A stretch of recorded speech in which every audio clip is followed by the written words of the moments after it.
Hello नमस्कार दोस्तों, Mehra classes में आप सभी का एक बार से फिर से स्वागत है। No clipping no drama only काम की बात मेहरा क्लास के साथ। दोस्तों आप देख सकते हैं कि राज्य शहरी आजीविका मिशन मध्य प्रदेश की भर्ती निकली हुई है, जिसका आप आवेदन दोस्तों 27 अक्टूबर 2021 तक कर सकते हैं, जिसका ऑलरेडी आपको पता है क्योंकि 3 से 4 दिन हो चुके हैं।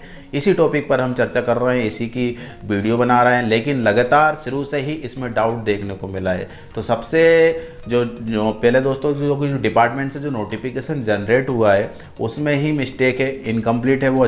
तो क्योंकि उसमें जो डेट है मेंशन नहीं की गई है कि कब तक इसका फॉर्म डाल सकते हैं। वैसे 27 अक्टूबर 2021 तक इसके फॉर्म डाल सकते हैं। साथ में उसमें फ़ीस कितनी लग रही है वह भी उसमें मेंशन नहीं किया गया है। और सबसे इंपॉर्टेंट चीज़ है वो है एग्ज़ाम। तो दोस्तों एग्ज़ाम के बारे में भी नहीं बताया गया है कि एग्ज़ाम कब होगा, 1 महीने में होगा या 2 महीने बाद होगा।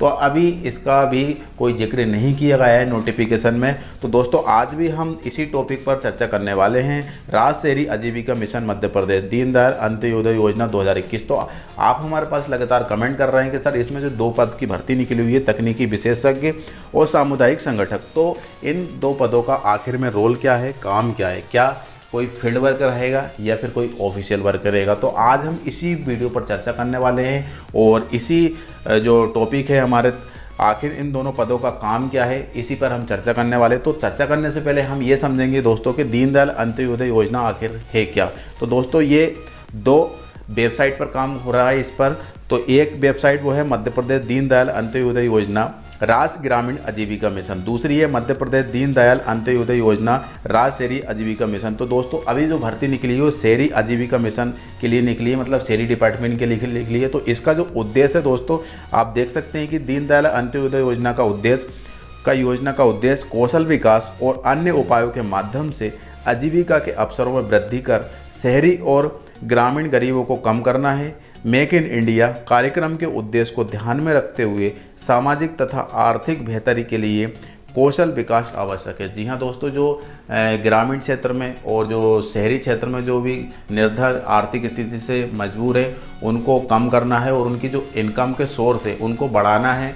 और दीनदयाल अंत्योदय योजना के अंतर्गत जो भी योजना निकलती है, जो भी लाभ मिलता है उन तक पहुंचाना इसका उद्देश्य है। साथ में इसकी जो भर्ती निकली है तकनीकी विशेषज्ञ, तो तकनीकी विशेषज्ञ से मतलब दोस्तों ये है कि इसका जो डिपार्टमेंट है वो ऑफिशियल तौर से रहेगा, आपका कोई फील्ड वर्क नहीं रहेगा। आप देख सकते हैं कि जो DCA PGDCA इसमें पोस्ट आपसे डिप्लोमा मांगा है। तो DCA का क्या होता है कि DCA में आपका जो भी कंप्यूटर वर्क होता है, कंप्यूटर जैसे डाटाबेस मैनेजमेंट तैयार करना, इसके बाद जो डिपार्टमेंट है उसका पूरा लेखा जोखा, उसका आपके उसमें डिपार्टमेंट में कौन क्या कर रहा है, उसकी जो भर्ती निकल रही है, साथ में उसकी जो योजना क्या क्या काम चल रहा है, कब तक पब्लिश होना है और लोगों तक पब्लिक तक इसका लाभ कैसे पहुंचेगा, सबकी जानकारी एक तकनीकी विशेषज्ञ रखता है। जहां पे आप देख सकते हैं कि एक तकनीकी सहायता विशेषज्ञ यह व्यक्ति होता है जिसे आमतौर पर प्रौद्योगिकी आधारित उत्पादों और सेवाओं के बारे में सवालों के जवाब देने और लोगों को उसके उपयोग पर शिक्षित करने की उम्मीद होती है। उसे आमतौर पर इलेक्ट्रॉनिक सिस्टम, कंप्यूटर सिस्टम और सॉफ्टवेयर एप्लीकेशन काम करने और संबंधित समस्याओं का निवारण करने में सक्षम होने के बारे में जानकारी होना आवश्यक है। जी हाँ दोस्तों, ये उनको जानकारी होती है क्योंकि उसने DCA PGDCA कर रखा है, मैनेजमेंट का कोर्स कर रखा है।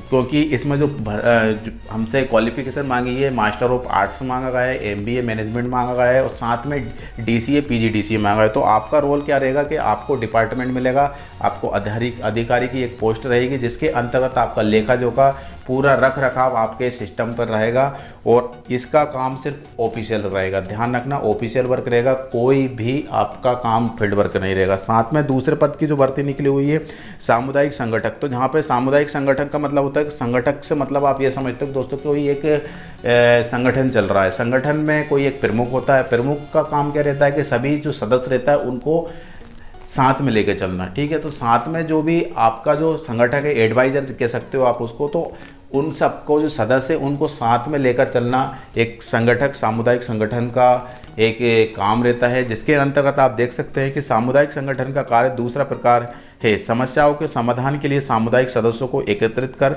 विचार करना, फिर सदस्यों को उन साधनों के प्रति सचेत करना जो समुदाय में उपलब्ध है और जो समुदाय के बाहर से प्राप्त किए जा सकते हैं। इन साधनों को ध्यान में रखते हुए प्रभावपूर्ण एवं व्यवहारिक योजनाओं पर विचार करना होता है, ठीक है। तो जो प्रभावित योजना से मतलब क्या होता है दोस्तों, जिसमें क्या है पब्लिक तक आपको योजना पहुंचाना है और किस तरीके से उन तक पहुंच सकती है और किस तरीके से उनको समझा सकते हैं। ये एक सामुदायिक संगठक एक थोड़ा सा फील्ड वर्क रहेगा इसमें और कुछ ऑफिशियल वर्क रहेगा। तो दोनों मिलाकर बाकी जो तकनीकी विशेषज्ञ है वो ऑफिशियल वर्क रहेगा आपका, और सामुदायिक संगठन में जो आपकी जो काम रहेगा वो फील्ड वर्क रहेगा कुछ, और इसके बाद आपका कुछ ऑफिशियल वर्क रहेगा। साथ में हम DCA की बात करें तो DCA इसमें मांगा गया है। तो DCA जो कि आप देख सकते हैं कि DCA diploma in computer application, ठीक है। तो एक कंप्यूटर का एक डिप्लोमा होता है जो कि एक साल यहाँ पे आप देख सकते हैं is an 1 year diploma course in the field of computer application which involve study of numerous computer application such as MS office, internet application, operating system, database management system and DBMS HTML among other subject. तो दोस्तों इसके अलावा भी बहुत सारे इसमें subject रहते हैं, टॉपिक रहते हैं, जैसे हम पावर पॉइंट हो गया, MS एक्सेल हो गया, इसके बाद internet application, operating system, database. तो ये हमको अच्छा खासा बेसिक नॉलेज इसमें हो जाता है, और वही बेसिक नॉलेज हमको कहाँ चाहिए, डिपार्टमेंट के लिए चाहिए, क्योंकि आपको पूरा लेखा जोखा आपके सिस्टम में रखना है सॉफ्ट कॉपी के रूप में। इसके बाद जो PGDCA होता है, PGDCA तो PGDCA it provides numerous opportunity to student enrolled in the course to for various career such as web developer, web designer, computer language programmer and computer programmer, software developer and ethical hacker and various others. तो जहाँ पे इसके अलावा भी app developer हो गया, इसके बाद हैकर हो गया, मतलब बहुत सारे इसकी आप कर सकते हो PGDCA के अकॉर्डिंग। और इसमें आपने PGDCA कर रखा है तो भी आप इसका आवेदन कर सकते हैं। दोनों में से कोई भी आपने एक कोर्स कर रखा है, जैसे कि आप ग्रेजुएशन करते हैं, ग्रेजुएशन के बाद पोस्ट ग्रेजुएट करते हैं, तो DCA के बाद PGDCA होता है ना।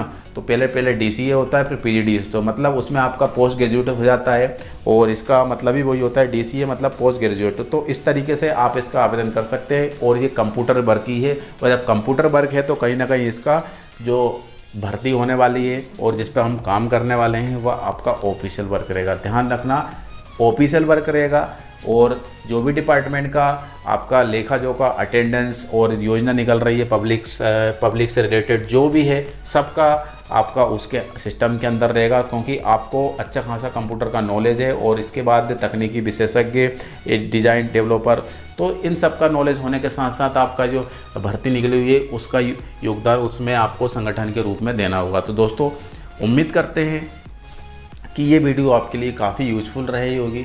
यदि फिर भी कोई डाउट आता है तो हमें यूट्यूब कमेंट बॉक्स पर कांटेक्ट कर सकते हैं, इंस्टाग्राम पर कांटेक्ट कर सकते हैं, जहां आपको सूटेबल लगे वहां पर हमें कांटेक्ट कर सकते हैं। दोस्तों हमने पूरी कोशिश की है, क्योंकि इसका जो भर्ती निकली हुई है 2015 में लास्ट भर्ती निकली हुई थी, वो भी तकनीकी की विशेषज्ञ मतलब सिटी मैनेजर ऑफिसर की। इसके बाद कोई भी भर्ती नहीं निकली है। 2021 हो चुकी है, 22 आने वाली है। और जो 2015 में भर्ती निकली हुई थी वो ऑफलाइन थी, डायरेक्टली हमको डॉक्यूमेंट सबमिट करना होता था, और इसके बाद इसका कोई एग्ज़ाम नहीं हुआ, इसलिए प्रीवियस ईयर का कोई पेपर नहीं मिल रहा है।